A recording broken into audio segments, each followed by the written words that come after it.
салом мухлисони беҳтарин дастаи дунё, хайр чӣ? Имрӯз як бори дигар дар бораи ояндаи Месси ва гузариши ӯ ба ПСЖ ин тобистон суҳбат мегузаронем. Зеро дар як шаби охир боз як қисми дигар хабарҳо баромаданд ва ҳамчунин дар бораи як амали зебои Лео дар бозӣ бо Райо Великано гап мезанем. Аз шумо мухлисон ва подписчикони канали Бар-стратежӣ танҳо лайк ва дар канал обуна шудан, аз мо бошад ҳар рӯз видеои нав баровардан. Акун дар ягон ҷо баъз шунед, мо бошад сар мекунем.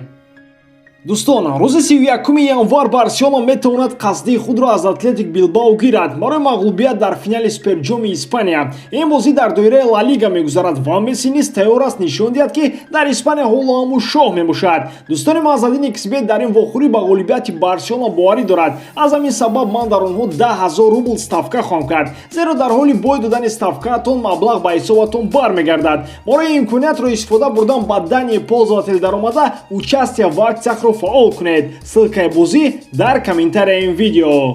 гӯш кунед, овозҳо дар бораи Месси ва ПСЖ рӯз то рӯз зиёд шуда истоданд. Ба монанде ки номзади асосӣ дар курсии президентии Барселона Жоан Лапорта ки бисёре аз экспертҳо мешуморанд ки ӯ довталаб аст, боз суханҳои баланди худ ПСЖро таҳқир кард. ӯ меҳисобад ки клуб набояд озодона эълон намояд ки ба Месси ҳавасманд аст, дар вақте ки ӯ бозингари Барселона мебошад. Баъди ин дарав дар бораи Месси тренери нави ПСЖ Маурисио Почеттино интервю дод. гӯш кунед, Почеттино дар интервюи нави худ дар бораи Месси чӣ гуфт.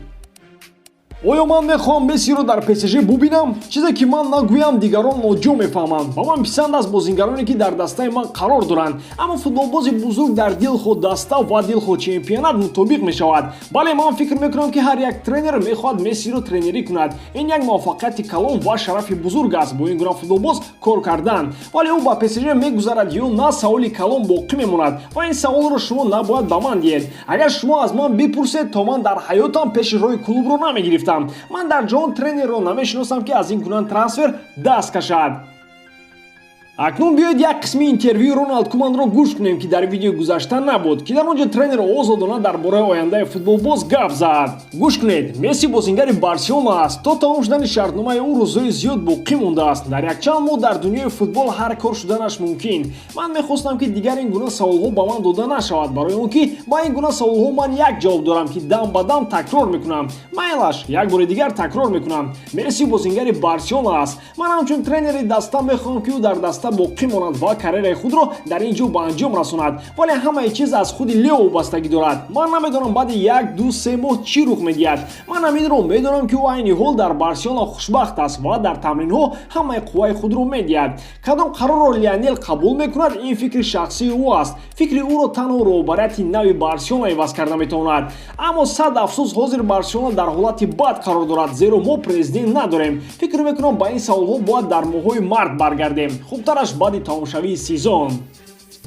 Акнун биёед камакак аз темаи трансфери Месси дур меравем ва ба амали зебои Лео дар бозӣ бо Райо Великано мегузарем. Чӣ хеле ки шумо медонед, баъди тамошавии бозӣ муддати 20 дақиқа Месси майдонро тарк накард. Тақрибан 5 дақиқа Лео бо белбоён, коргарони стадион суҳбат гузаронид. 15 дақиқаи дигар бошад ӯ бо дӯсти деринаи худ Эмилиано Арменторес буд. Эмилиано ин собиқ футболбози Райо Великано мебошад ки дар биографияи Месси арзиши бузург дорад. онҳо бо ҳамдигар дар тими Аргентина дар чемпионати ҷаҳони соли 2005 байни наврасон бозӣ карда ғолиб шуданд. Дар он вақт Эмилиано пеналтизани тими Аргентина буд. Дар финали турнир ҳам Месси ва ҳам Эмилиано дар ҳисоби худ 4 голӣ доштанд ва наздик буданд ки бомбардири ин турнир шаванд. Барои ин дар ҳар яки онҳо як голӣ намерасид. Дар финал дар 40 дақиқаи бозӣ пеналти таъин карда шуд ки бояд Эмилиано ҳамчун штатни пеналтист ӯро иҷро мекард. Аммо ӯ зарбаи 11 метраро ба Месси дод то ин ки Лео бомбардири турнир шавад. ҳарчанде ки худи ӯ метавонист ин пеналтиро зада барои бутсаи тиллоӣ рақобат кунад. Аммо ин корро накарда ба Месси дод ки Лео зарбаро бехато иҷро намуд. Аллакай дар дуюм тайм дар дақиқаҳои 75 бозӣ довар боз як пеналти дигар таъин кард ва боз Эмилиано интихоб дошт ё худ пеналтиро зада бо Месси ва бозингари испанӣ Фернандо Лоренто ки ӯ низ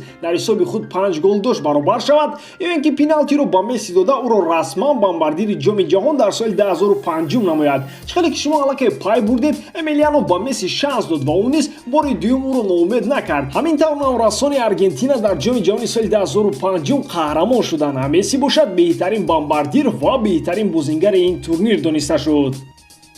дар маҷмӯъ вақте ки Месси бо Эмилиано дар майдон вохӯрдан, Лео ба назди ӯ омада футболкаи худро тӯҳфа кард, бо ҳам оғӯш гирифтан ва тақрибан 15 дақиқа суҳбат гузаронданд. Чӣ ки журналистон менависанд, Эмилиано ҳамон нафаре аст ки дар вақти вохӯрӣ бо Месси ӯро хушбахт мекунонад, зеро дар 15 дақиқае ки онҳо суҳбат гузаронданд, дар рӯи Месси танҳо ханда буд. Баъдан онҳо ба даруни минбар рафтанд.